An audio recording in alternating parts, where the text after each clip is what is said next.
Hello, everybody, and welcome to another edition of Skip Happens. My name is Skip Clark. I'm your host of Skip Happens, and you know what? We have another great, just a great podcast for you tonight. It's something that's really going to warm your heart.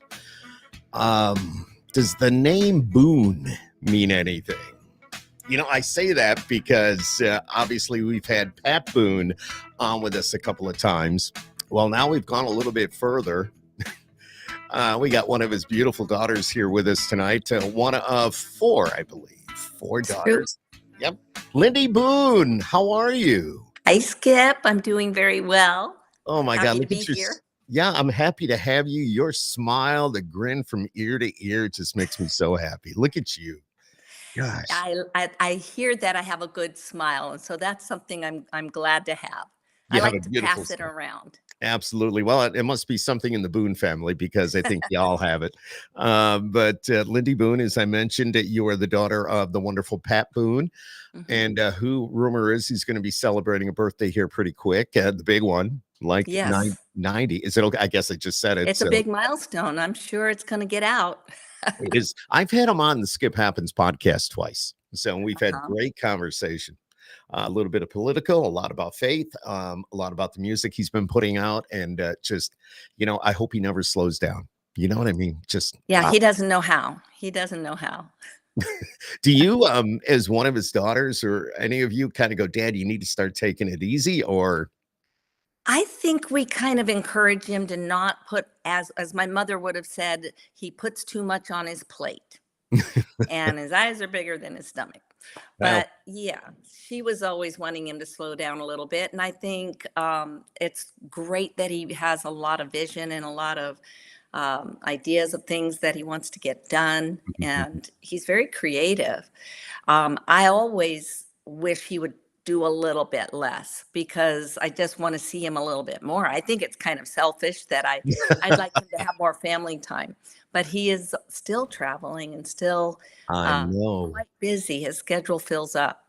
God, that's just amazing what he does, and he continues to do it. And God bless him. Mhm. That is so good. And God bless all of you too, because you've been doing your own thing. Of course, Debbie did her thing. I mean, she back in what was it, the 70s with You Light Up My Life and all that. Yes.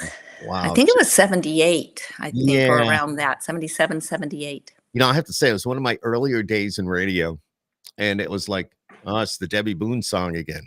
You light up Yeah. because it was getting played so much, but that was all Yes. a good thing. And it's just, Yes. you know, there's talent in that family, no doubt. What was it like being in the Boone family? You lived in Beverly Hills, correct? Yes. And, you know, with the tour buses and all that. Talk to me about what was that like growing up in that type of environment? Yeah. We always knew that our dad was famous. There was like our dad at home, Mhm. daddy at home, and then Daddy Pat Boone. So we knew he was on television or on the radio or in a movie. And if we went out, he would be recognized. And that was just part of our lives. And it really didn't dawn on us that it was different than other people, because that was all we knew. And we had kind of a strict home life. We lived in Beverly Hills and around the entertainment business. And my parents were really um, um, determined to give us routine Mhm. and structure and values that, included chores and things Of like course. that, making an allowance. And so they came from, more modest beginnings in Nashville, Tennessee, and they just didn't want the affluence maybe of Beverly Hills to uh, create entitled young ladies. So Right. they grounded us. They did a really good job of teaching us priorities, and yet we got a lot of the perks of being in Beverly Hills and being in the business. I like that. Now, are all of you together out there on the West Coast still? I would say more West Coast, but two sisters of mine live in other states. So Okay. Okay. my oldest sister is up in Washington, Oh, nice. and my baby sister is in Colorado. And which one is the baby? Is that Debbie? No, that would be Lori, and Lori. Debbie and I are in the middle. Okay, I got you. So I'm Okay. second and Debbie is third, and because we are the middle kids, we shared a room. Had the bunk beds, right? We Yeah. had the double beds, but Yeah, yeah. we're very close to this day. I just saw her yesterday. I We love that. enjoy Oh each my other's gosh. company. I love that. Absolutely. Just talk about your singing career a little bit as the Boone sisters and all that. Well, that was really not a big planned out thing, Mhm. but just for fun, we learned how to sing. And my mother taught us how to harmonize, and she would teach us funny little songs that she knew as a kid. And we loved the sound of our voices blending in harmony. And so we'd ask her to teach us another one, teach us another one. And pretty soon they were inviting us to sing for company. Hey Mhm. girls, sing our friends this. So we had fun singing for other people. And eventually, my dad was still traveling a lot when we were becoming teenagers. And once Cherry hit 13, next year I hit 13. Debbie hit the next year, and then Lori. So it was like boom, boom, boom, boom. All of a sudden, he was going to have 4 teenagers. And I'm not sure how much this had to do with it, but he was going to Japan to do a concert tour with the Osmond brothers. Mhm. And it occurred to him maybe he could put his Boone girls, his daughters, in the show. And that's how we got started. And we learned 2 songs Mhm. and wore matching outfits and got on stage. And the Japanese audiences, they loved the Osmond brothers. And then all of a sudden, there's Pat Boone's daughters on stage and a big finale with all of us Oh my at the end gosh. of the show. And then we got the bug. It was really fun. We Yeah. toured Yeah. Japan, and we loved hearing the applause and being Mhm. together. And it was a safe way for us to kind of be in this industry with our dad being able to keep a close eye on us instead of Right, right. traveling all the time and leaving us behind. But we also stayed in school. We stayed home and stayed in school, but summertime, weekends, and we'd miss a little bit of school to travel. Mhm. Because after Mhm. that, he put us in the show in Las Vegas, and that Oh, was really wow. fun. We go from Japan to doing two shows a night at the Fremont Hotel, Very cool. and that was real. It was very successful, except our audiences didn't drink and gamble, so we Mhm. didn't end up going back. It Yeah, wasn't you so know, profitable.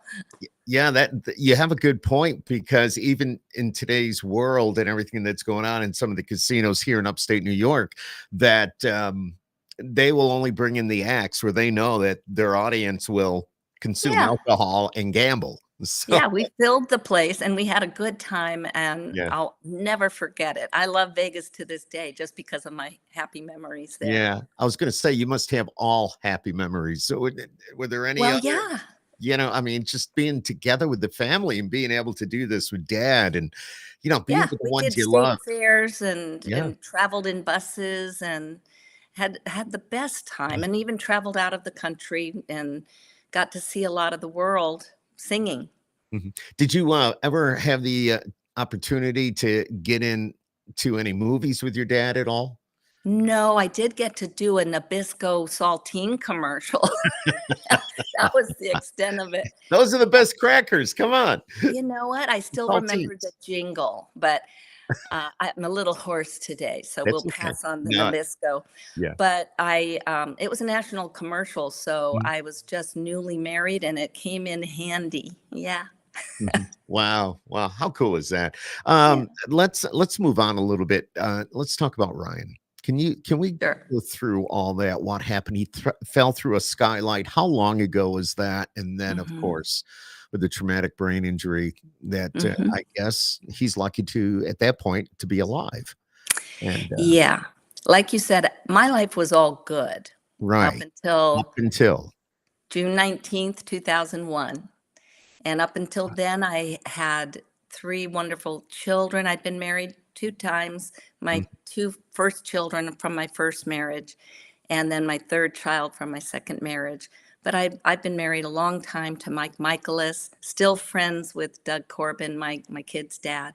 good. And we just had a lovely life going with Ryan, 24 years old. He'd just graduated about a year ahead of that, ready to write. And he wanted to write and direct. So he was starting at the low end of the totem pole, and he was a production assistant in Okay. Paramount. And he was hobnobbing with writers, and wanted to learn the craft a little more, but he'd gotten engaged. He was engaged to be married. So we were looking forward to a wedding in November, and this was June. And so he was just the light of our lives, first child in that generation, and first boy in the Boone family. Oh yeah. So, Okay. yeah. So anyway, we all adored him, and I got a call in the middle of the night. It was really early morning, like 5 a.m. My sister Debbie had called to let me know that Ryan had gone up to the roof of his apartment building with his roommate to get some sun, and he stepped over a skylight, but his foot didn't completely Right. make it across, Mhm. and it came down on the skylight, which broke underneath him, Oh, and jeez. he just vanished through it. His roommate saw him fall to the floor 3 stories below. So I was unaware of that. It took them quite a while to figure out how to reach us in Spain. We were at a timeshare Oh in man. Spain. Wow. And so by the time I'd heard about it, all Debbie could tell me is, Lindy, he has a skull fracture.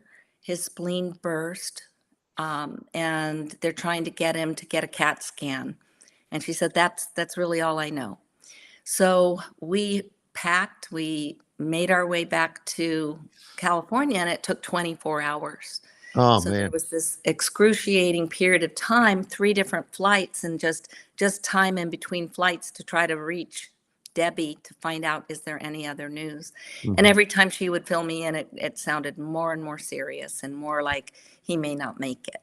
Oh. So it was a nightmare of an experience for sure. You can only imagine it. And then when it's happening, you think, maybe I'm going to wake up. Maybe this isn't Yeah, real. maybe it's not real. Right. Yeah. Right. Had to be like the longest 24 hours of your life.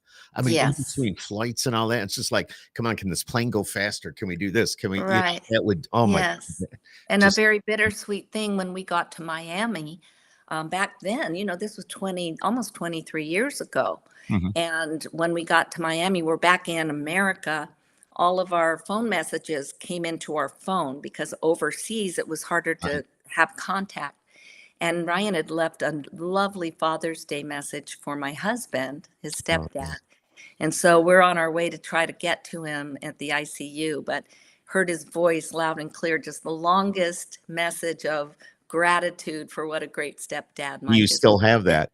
No, I don't know what Why? happened to it, but in the chaos of Oh, everything, yeah. Yeah. somehow it dropped off. And I Yeah. wish to Yeah. goodness we still had that. Yeah. But Okay. anyway, Yeah. I'll fill you in, but his voice is back. That's So good, I guess, yeah. right? Yeah, that's good. Yes. His voice is back, but let's keep going. So, Mhm. you had to go through a lot of trial and a lot of, you had to be there. You had to just go above and beyond and maybe put things on the side, put them to the side so you could hang with Ryan and help him get back on his feet, so to speak. Can you talk about all that? Yeah.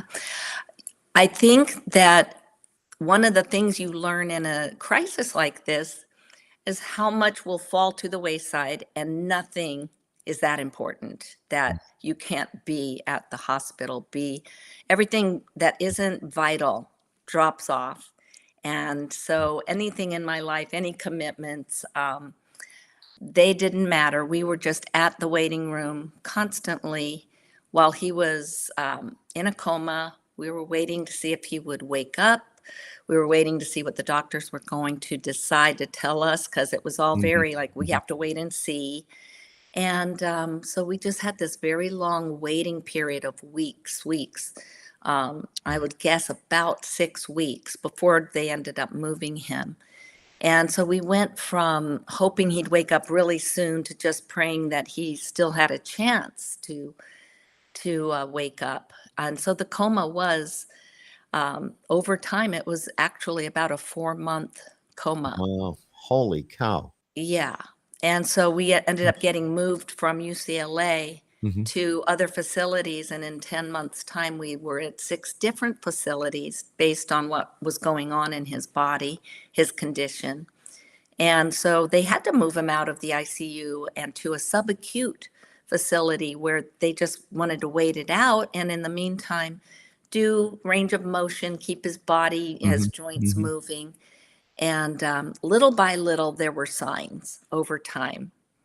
That it was So, slowly getting better, correct? yeah, there Signs was that he like was a starting to move signal. better. Yeah, Yeah, yeah. he couldn't move things on his own on purpose, but his eyes would open and you'd see him track from one side of the room. If somebody walked by, you could tell he was paying attention. So then they said, Mhm. okay, he's not in a coma, but we could ask him to blink And he yes would or blink. no, and he could Yes. not. He couldn't Oh, he do could that on not. purpose. Oh, No, wow. he couldn't do anything but he'd scratch his face every now and then if something itched. And I thought, Mhm, that's mhm. purposeful. Okay, he scratched an itch. He could swallow, and they told us that was good. So the fact that he could swallow, he said, that takes a lot of brain power to swallow. And I said, okay, I'll take it. So Mhm. it's very, very gradual, very little small baby steps. But I always mark these milestones. The first time he took a little bit of food was at 3 months, little tiny taste of chocolate pudding. And that was on purpose. He had no expression on his face, but he heard chocolate and he opened his mouth and he licked his lips and he swallowed. And that was a big, joyous moment.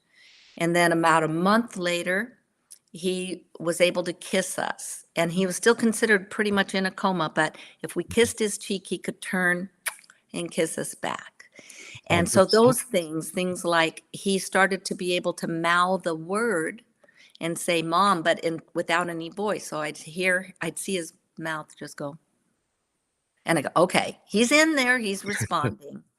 So it was that slow. It took 10 months before I saw a smile on his face. 10 very long Did you months. feel like your whole world was crashing in? I Hmm. mean, I don't know why, I'd be devastated, and I'm sure you were, but Hmm. I'd be praying every night. Did you pray every night? Did you Oh, pray, yeah. to the Well, Lord prayer that was constant, Yeah. and we are a praying family. And Yes. we went on Larry King Live and we talked about that. Larry King invited my dad to come on. My dad wanted to know if I wanted to come on. Mhm. And I said, I don't think I could. I said, I feel like I'm an open wound, and I don't know if it's even appropriate for me to bear my hurt. I feel like it's ugly what I'm going through. And then I realized, no, Ryan would absolutely insist that Absolutely. because we are a family of faith, Mhm. that we Mhm. express that and be transparent and say, not try to pretend it doesn't hurt, not try to pretend that we are not in great pain, Mhm. Mhm. but that we still had faith, that we still believed in prayer, and that not the predictions that we were hearing from the doctors were he probably will be on a ventilator all his life.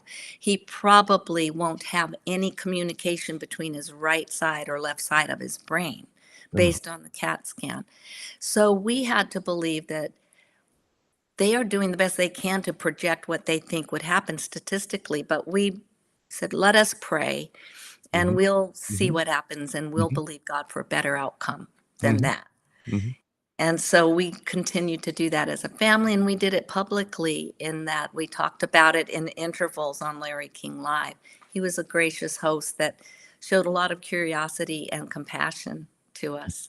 Do you have any regrets showing your emotions and getting out there and talking to people like Larry King or others? I mean, you said I believe you said you're glad you did that, but it must have I am glad that we did it. Yeah. It's risky because I didn't know if I could hold it together. It's okay if you And don't though, you know what I mean? yeah. Because you're human, you're real, and Right. Ryan is your son, Hmm. and God forbid anything happened to my son like that. I cry on a Hmm. so easy. I wouldn't know what to do. So, Yeah. And what was interesting is that somehow I had a gift of grace or poise to be able mhm, to speak calmly even though my heart was breaking, mhm, but I also had hope in my heart and relied on scripture and family and the doctors, and I was feeling a special support, whether it's the spiritual support or the mhm, prayers of other people, and also just wanting to share Ryan mhm, because it mhm. made me happy to talk about him. I just wanted to say, this kid is awesome. He's just such a Yeah, good human being, and I just loved to share what a great human he was. So that helped me at the same time. That they would show pictures of him or show a sure, little sure, video of him sure. talking, and I thought this was nice. I'm glad that we did that. So And is people okay. prayed all over the world. Yeah. We got so much email and so much goodwill and support from all over the world. So ultimately, I was glad that we did it. And on the fifth time we were on, Ryan actually went on with us. And he didn't have his voice yet, but he had his understanding. Mhm. And he understood what was being said. And he could mouth things like we said, Ryan, can you mouth the Pledge of Allegiance? And without even having a voice, he did the whole, Right, and right. he didn't have the energy to get the voice out. But Larry just dropped his pencil and he goes, wow, because he'd seen him in the coma. He'd seen Mhm, mhm, all the stages to get him that far. And he's certainly come a lot farther since then. mhm. Now, you've got Ryan's Reach and you Yes. have the podcast. Tell us, first of all, about the foundation that you created, the Ryan's Reach, and how can we help with that today? Oh, thank you. It occurred to me after about a year and a half. A girlfriend had been doing some nice things like trying to get Ryan introduced to some of his celebrity faves. And so she would call up certain people in offices to say, oh, Pat Boone's grandson is a big fan and he had a Mhm. brain injury. So I never asked her to do this, but it was very sweet of her to want to reach out and do something nice for Ryan. And as we started to meet people, I realized there's so much goodwill out there. There's so many people that care about Ryan's story. And I thought there should be a way we can take this and do some good for other people that don't have famous fathers and don't have the ability to get their stories out. And I had learned through my own experience how lonely it is to go through this. And it's so confusing. You just want to have all the information about brain injury that you can learn. And at the same time, you don't want to hear it because it's frightening information. So you're trying to let enough in to guide you to the next step and not feel overwhelmed. And so I just thought, let's start something where we can help other families like ours, Sure. and we can raise money because people know who Pat Boone is, Mhm, and he's invested so much out into the world, and he has so much goodwill flowing back towards him.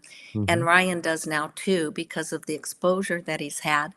So we were able to start, doing concerts and golf tournaments and 5Ks, 10Ks, Right. and started raising money on a regular basis and turned it into ability to give it away for therapy for other traumatic In brain injury survivors in our area. And we started supporting High Hope's head injury program in Tustin. And so we could give a certain amount of money for a certain amount of time so that different individuals could go and get that therapy that otherwise they wouldn't be able to get because mhm. insurance cuts you off at a Oh, yeah, certain I point. know that. Sometimes insurance will frustrate you most of the time. They Mhm. kind of the way I look at it, sometimes they run your life. Maybe I shouldn't say it that way, but it's like they don't care. Maybe they do, but Mhm. they don't care. That makes sense because it's just like, okay, we're not going to do that, or no, It's we're a not going to cover business, this. and they're looking at the numbers, and they're looking at how fast you might be progressing or not progressing, and if Right? you're not That's not fair, progressing though. fast, they feel that it's money down the drain. So Ryan was on the slow track. He was Mhm, very fortunate because even though insurance eventually did stop, he was able to get a good settlement, a legal settlement that has allowed us as a mhm, family mhm, to mhm. have caregivers. And that put us in a position to really run this nonprofit because otherwise we'd be totally his Excellent. caregivers Yeah, and and that's the hard. nonprofit couldn't have existed. So it was out of gratitude, really from a heart of gratitude that Ryan was alive, that he was progressing, that he had the settlement that allowed him to get therapy and we didn't have to worry about that. So we Mhm. could raise money and make it possible to give away. And so for the last 20 years, that's what we've been doing. along That's with so starting 2 awesome, Lindy. group Oh homes my gosh. for people with brain injury. So we have one in Tustin and one in Santa Ana, California, Mhm. and 9 wonderful people are able to live in these group homes, and it's a very gratifying thing that I get to do, and so does my husband. My Yeah, husband is yeah. the one who really was able to get it off the ground, and our whole That's family has awesome. played a part. Yeah, it's a beautiful thing. It's a beautiful thing. And a song came out of all this too. Word Yeah. Layer. Yes. Can you tell me? I think I have it here. Hang on. I know I have it. I'm gonna play a little bit of Yeah. it if you don't mind. If you don't No, I don't mind. mind. I'm gonna see if it'll come up here. Let's see here. Here we go. I have it, and we're gonna do it. Come on. Just to give you a little taste of what we're going to be talking about here for a moment or two. There you go. It's beautiful. Absolutely beautiful. When your happy turns to tears and you're broken by your fears, it's so tempting to declare that all is lost. You can speak into creation and build a new foundation, laying word upon the cross. Spend some time with your creator. Are you grateful that he made you? Do you know that you're a creator too? Your words have superpowers.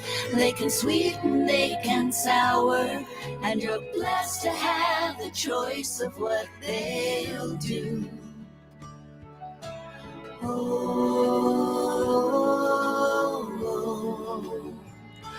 word layer. That is absolutely beautiful. And that's all four of you, right? Singing? Yes, yes. I got to write this song, and I'm not considered a songwriter. That was a song I wrote, That's beautiful. but it was a gift to be able to write a song with a Nashville musician, and my daughter gave me that for Mother's Day in 2020. Okay. And so it made me exercise a muscle I didn't know I had. Well, you did well. Well, it turned out really beautifully. The lyrics Mhm. kind of downloaded to me once I had the title. And the idea of word layer is something that I really practice. I practice being careful with what I say. And I really try, Mhm, if mhm, I'm feeling very emotional, to either wait until I'm less emotional so I can say what I really want to say mhm, and be kind.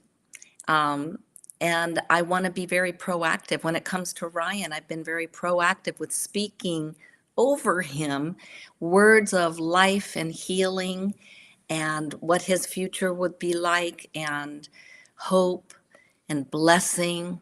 And so that his life matters. I just go into using words to create the next chapter of his life, of my life.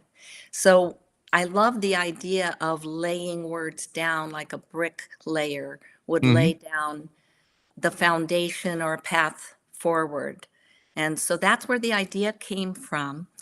And so the song is called Word Layer, and it's co-written. The melody was written by Ann Buckle, who is this Nashville musician who writes a lot of songs, and she loved the Cool. lyric and said, I'm not changing anything, Lindy, but I'd love to write the melody. And she wrote this beautiful melody. Mhm, And she's the one who suggested, she said, Lindy, I think you should record it. mhm, And I think you should have your sister sing on it. mhm. And that just really resonated with me. I thought, ooh, I love singing with them. And it had been a while Yeah, but to you go did it. into a studio and Yeah, record. yeah. So So the Boone girls were back together again. back together again, And and the we still harmonies. sounded, Oh yes. my gosh, Lindy, just I listened to that before he went on tonight too, all the way through, and it was just like it blew me away. The harmonies, and Yes. I have a voiceover studio on the other side of the room, and I went over there and I cranked it up so it was good and loud, and I It's just really good when it's loud. yes, yes, it's good at any level actually. Maybe a I little tell bit people better when go it's in your real loud. car and turn it up. Yes, yes, that's the whole thing. Turn it up. It's Lindy Yeah. Boone. Yes, and we Yeah. had great musical arrangers and vocal Mhm, arrangements mhm. and, real professionals, Jimmy Nichols and Frank Myers doing Oh that wow. for us. Okay. in Tennessee, where my folks met and were high school sweethearts. So you did that in Nashville? Yes. How Yeah. cool. What studio did you go to? Can I It ask? was Starstruck, Oh, and I'm I know told it that's very the well. one that Reba Yep. McEntire Yes. built. Yes, it So is. it was very elegant and professional, and we Yes. felt like we were in a dream, just getting to be there and work with such professionals. Mhm. Mhm. And then it turned out so beautiful when I play it for people. It is a song that has such deep resonance with people, especially in this age. I wrote it from my experience with Ryan and my spiritual growth as I had to stretch myself Yes. during this Yes. very trying time. But it seems so appropriate that even since then, because that was 23 years ago, but just the way people talk to each other sometimes or talk on social media, and when they feel like they can get away with it, Mhm. they're not being kind and they're not being thoughtful and they're being Not at all. careless Not at all. with their words. And we have to really choose kindness, compassion, understanding, and put that over and above some Yeah, of the things that we get so upset about. we need more of that. Of I what think so. we need more of word layer. We need a whole lot more of that. So really, Well, really. that's one reason I think it's resonating. Mhm. A lot of Now people going down. is Ryan in a group home or is he with He lives you? with us. Okay. He's lived with us because he has behavior issues, Okay. which makes him not a good candidate for a I group got you. home. He's really best behaved with us. He knows who we all are, Mhm. and he speaks and he's loving and he's his true essence around us.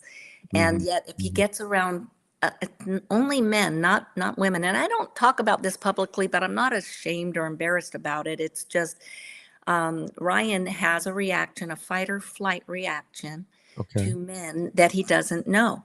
And that's just the brain injury. And Mhm. that is a Mhm. very strong impulse because his frontal lobe has a lot of damage, and the rational part that can edit and inhibit that Mhm. reaction Mhm. is slow.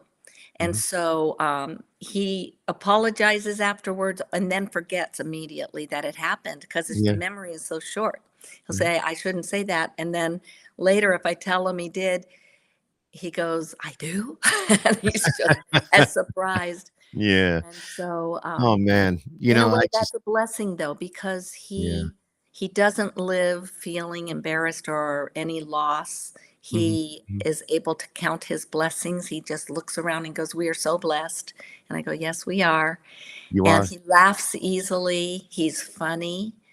And I love the sound of his voice. Even if it's cussing, I go, I didn't hear that voice for 15 months. I'm going to just revel every time Let I it hear him go. laugh. I know, exactly. I have a, just so you know, I have a 23-year-old son. He's Down syndrome, but he'll never leave the house. There's certain issues that, Hmm. that we have to handle as well. Hmm. And so I can somewhat, not exactly, but somewhat agree with what you're saying, and I know what you're talking about. So, And yet we still wanted to start two group homes because mhm, during all these years, I've made friends with other families, sure. and there would be parents who would say, I don't know what's going to happen to my loved one when I get too old to do this, and I'm aging out of it. It's getting too hard. And so over time, I just kept bugging our board and saying, we got to figure this out. And finally, my husband, who's a lawyer and a businessman, Uh-huh. and was semi-retired by this time, he finally decided, okay, I'm going to look into it. I'm not sure we can do it, but he's pretty brilliant, and he figured out Mm, how it could be done. And he got it all started, and he so became a cool. group home administrator, so he'd know how to hire one and know what Mhm, the job mhm, was. mhm, mhm. And so I don't talk about him enough in interviews because he's, that song, The Wind Beneath My Wings. Yeah, He doesn't that movie. get nearly the attention that he should Well, get because he's the quiet guy. And I get out in front and I just talk, talk, talk. maybe he wouldn't want the attention, but he wants to do it. Well, I think he'll A lot of like that guys are I'm like bringing him up. that. You didn't have to talk to me. Talk about me. I don't know. That's so awesome, though. Just you're lucky you have somebody like that, and of course, what you've done, and for Ryan, and what you're doing for others now. And with the podcast that you have, the foundation that you guys have created, Have I mentioned the name of the nonprofit is Ryan's Reach? I'm not sure. Ryan's Reach. And Ryan'sReach.com. okay, that's what I was going to say. Ryans.reach.com. So if anybody that's viewing this or anybody listens to this even down the road, they can go to ryans.reach.com and No find more. apostrophe in the website, no capitals. It's just all lowercase, no apostrophe. Ryans.reach.com. Just picture him reaching up to God and his family and the medical Oh, community. And with his other hand, he's reaching to bring as many people along with him on the road to recovery. And that's the whole picture of Ryan's Reach. you're so blessed. You're so blessed. Quickly before I let you go. So, Lindy, you got together with your sisters. You put down the tracks to a great song, a word layer. Do you think we're going to be doing another one? Oh, some people have told me you need to write more songs. I think so. I've written a couple, but they've been personal. One was for my husband, one was for my grandson. Okay. But I am exercising that muscle a little bit, and I think that there might be another song or two. Let's see what happens. Tell Dad he's got to take you out with him next time he goes to a show. I'm Yeah. singing with him at the Coach House. Really? May 11th, he's going to be doing a show, and he invited me to come sing Word Layer. That's right there in out in It's California. in San Juan Capistrano. Yes. Wow. So I'm looking forward to that. Wow. How close are you to Rodeo Drive? Well, he's very close. I grew up in Beverly Hills on Beverly Drive, and Rodeo and Kind of split, kind right? of veer off.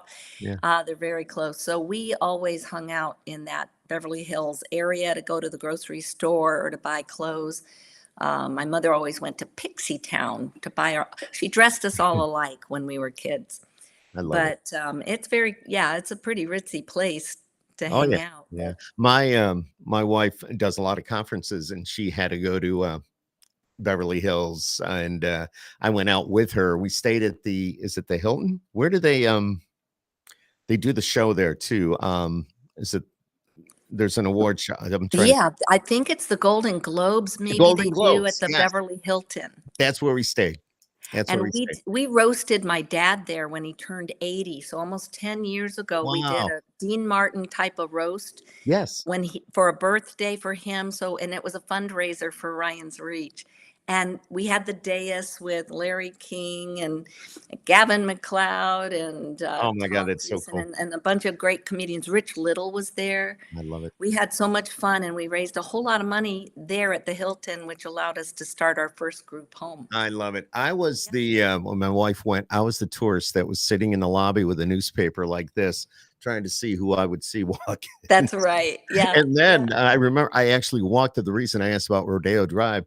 I actually walked up there. She was doing her thing. I said, I'm going to go for a walk. And I ended up going up there. And I think there was a coffee shop. I might have even been in Starbucks. And I just kind of got myself an expensive cup of coffee. And I sat there on the sidewalk, a little table on the sidewalk, and just watch people pull up and going, yeah, it's different. I grew up there, and I'm very starstruck still.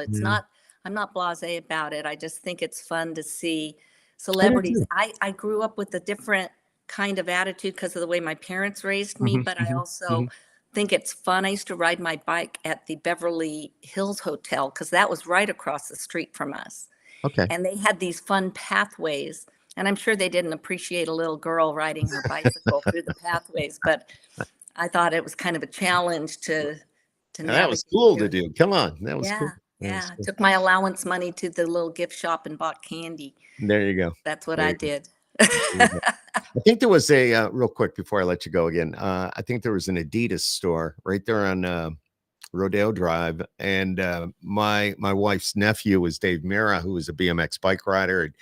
He's left us now, but I remember seeing his picture on the back wall because they sponsored him, and I'm going, oh my God, that's my wife's nephew. I can't believe that's here on Rodeo Drive. But anyways, that's another story for another time. Anyways, Lindy, you're a blessing.